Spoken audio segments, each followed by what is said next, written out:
Hello दोस्तों, आप सभी का मेरे चैनल में बहुत बहुत स्वागत है। आइए चलते हैं नए वीडियो के साथ। और इस वीडियो में हम लोग देखेंगे दोस्तों कि वर्तमान में जो हो रही है शिक्षक भर्ती। तो आप सभी जो है देख पा रहे होंगे, दैनिक भास्कर का आज न्यूज आया हुआ है। तो सरगुजा बस्तर में जो है भर्ती चल रही है ना, संभाग के अंतर्गत आया हुआ है। तो उसमें कितना बताया जा रहा है? 5,772 शिक्षकों की भर्ती। परंतु यहाँ पास आप देखिए, 5,107 के दस्तावेजों का सत्यापन ही हो पाया है अभी तक। और 665 पद बगैर किसी वजह के रोके गए हैं। तो जब भी जानकारी मांगा जा रहा है विभाग से, तो विभाग के पास इस बात की जानकारी नहीं है कि क्यों 665 पद को जो है रोक दिया गया है और क्यों 5,107 लोगों का ही दस्तावेज सत्यापन किया गया है। अब 5,107 लोगों का दस्तावेज सत्यापन किया गया है, तो ये ज़रूरी नहीं है कि सभी लोगों को जो है जॉइनिंग मिल पाएगा, है ना? या फिर ये भी ज़रूरी नहीं है कि हो सकता है जॉइनिंग के बाद और पोस्ट बच जाए, और पोस्ट और बच सकता है, परंतु 665 पद जो है वो किसी क्यों बिना वजह से जो है रोक दिया गया है ना? ये चीज़ बताया जा रहा है। तो देखिए क्या-क्या और जो है संदिग्धता के घेरे में आ रही है, जो दैनिक भास्कर ने जो है इसे बताना चाहा है। उसके अंतर्गत आप देखेंगे, तो आप सभी को मालूम है 10 जून को लिखित परीक्षा हुआ था और 2 जुलाई को जारी किए गए थे परिणाम, है ना? तो पात्र अपात्र की सूची जारी किए बगैर सत्यापन।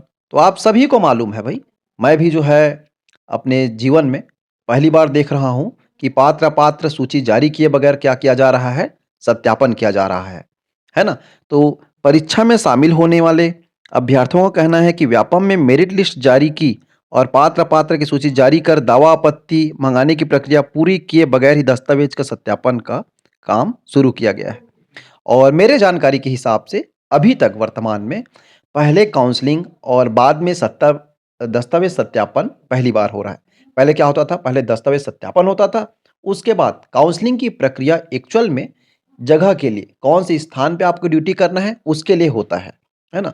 उसके बाद देखिए, दूसरा और एक परेशानी है ये, दावा आपत्ति मंगाए बगैर दी जा रही है नियुक्तियाँ, और बिना दावा आपत्तियाँ मंगाए बगैर जो है नियुक्तियाँ दे दी जा रही है। तो इससे ये चीज़ होता है, दावा आपत्ति मंगाया नहीं जा रहा है, पात्र अपात्र सूची निकाला ही नहीं जा रहा है। तो एक सामान्य जो व्यक्ति है, कैंडिडेट है, उसको सिर्फ़ अपना जानकारी है। अगर कोई व्यक्ति अपात्र है, उसके बावजूद भी उसको नियुक्ति दे दी जा रही है, ये कैसे जानकारी होगा उनको? क्योंकि आप देखने तो जाओगे नहीं, या हर कैंडिडेट के ऊपर तो ध्यान कोई रखता नहीं है ना?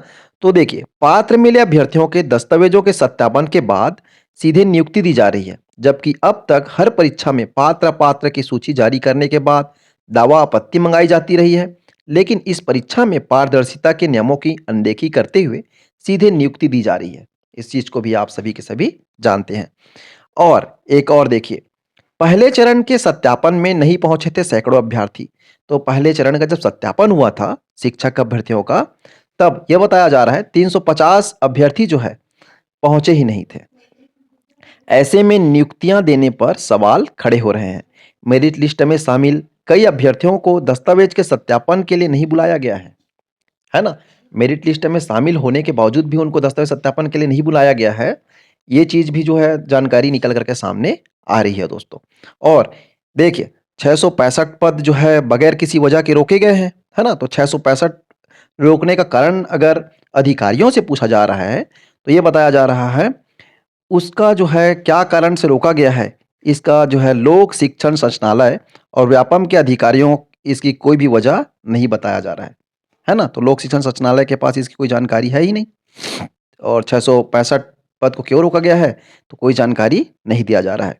उसी प्रकार से आप देखेंगे, एक बात और आपको आएगा सामने, सरगुजा और बस्तर संभाग में कुल 12,489 पदों पर भर्ती की प्रक्रिया शुरू की गई थी, और व्याख्याता के शिक्षक, सहायक शिक्षक के पद जो है इसमें शामिल है।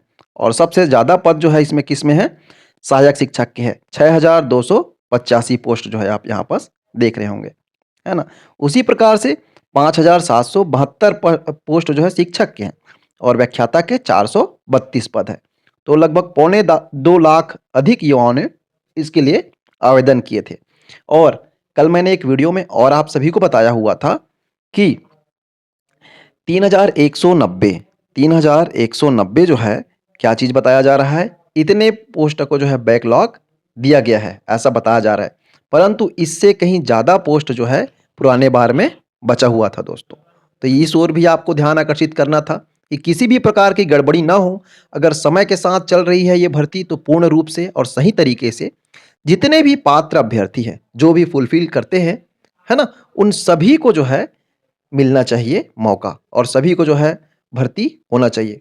क्योंकि भर्ती प्रक्रिया में जो है जितने लोग भाग लिए हैं उनका कई आशा होता है और कई लोग मेहनत बहुत ज़्यादा किए हैं सभी के सभी, है ना? और आगामी समय में भर्ती कब आएगी इसकी भी पता नहीं है क्योंकि सामने चुनाव है और चुनाव के बाद फिर लोकसभा चुनाव होगा, तो लगभग 1 साल तक तो भर्ती शायद हो भी नहीं पाएगा, है ना? तो सभी जो प्रयास कर रहे हैं इस ओर जो है अधिकारियों का और सरकार का भी ध्यान आकर्षित करिए क्योंकि अभी चुनाव से पहले ही ये जो भी होना है वो हो सकता है दोस्तों, है ना? मेरी जानकारी जो है आपको देना था और इस प्रकार से जानकारी मुझे मिली थी, न्यूज़पेपर में छपा हुआ था, उसे हाइलाइट करके आपको बताने की कोशिश किया हूँ। ये जानकारी आपको अच्छी लगी हो तो मेरे वीडियो को आप लाइक कर दीजिए और चैनल में पहली बार हैं तो इसे आप सब्सक्राइब कर दीजिए। Thank you.